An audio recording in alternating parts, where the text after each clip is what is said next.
আসসালামু আলাইকুম। আজকে আমি আপনাদের করে দেখাবো গুঁড়া দুধের ছানা কিভাবে তৈরি করতে হয়। আসুন আমি কিভাবে তৈরি করি দেখুন। প্রথমে একটি লেবু নিছি, লেবুর রসটা আমি এভাবে করে বের করে নিলাম। আপনারা চাইলে হাত দিয়েও বের করে নিয়ে পরে লেবুর রসটা ছেঁকে নেবেন সুন্দর করে। আমি লেবুর রসগুলা বের করে নিচ্ছি।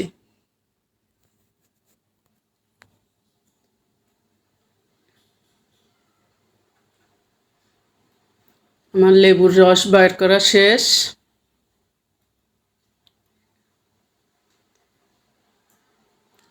এখন হালকা কুসুম গরম পানি গরম করে রেখেছিলাম, সেটার ভিতরে দিয়ে দেব 10 টাকা দামের এক প্যাকেট গুঁড়া দুধ।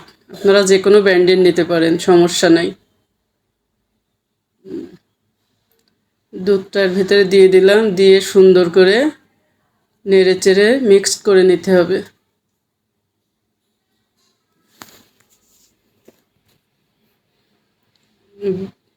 সুন্দর করে ভালোভাবে নেড়ে চেড়ে নিতে হবে যেন ওর ভিতরে দলা দলা না থাকে। ঝটপট ভাবে আপনারা এভাবে ছানা তৈরি করতে পারেন, গুঁড়া দুধের ছানা।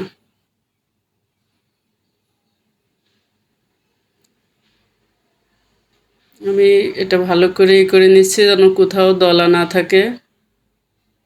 সুন্দর করে মিক্স করে নিতে হবে।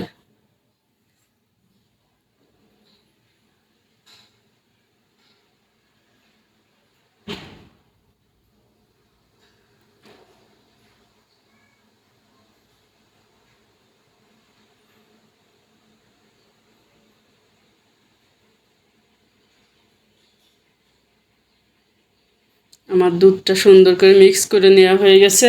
এখন এর ভিতরে দিয়ে দেব লেবুর রস।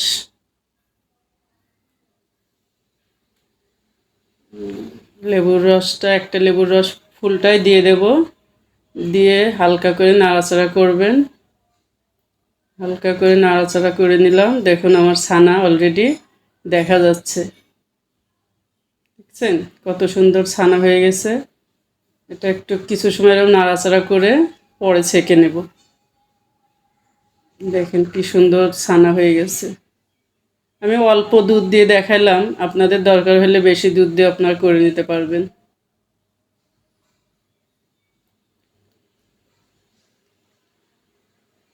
হয়ে গেছে আমার ছানা। এখন জাস্ট এটা ছেঁকে নেব।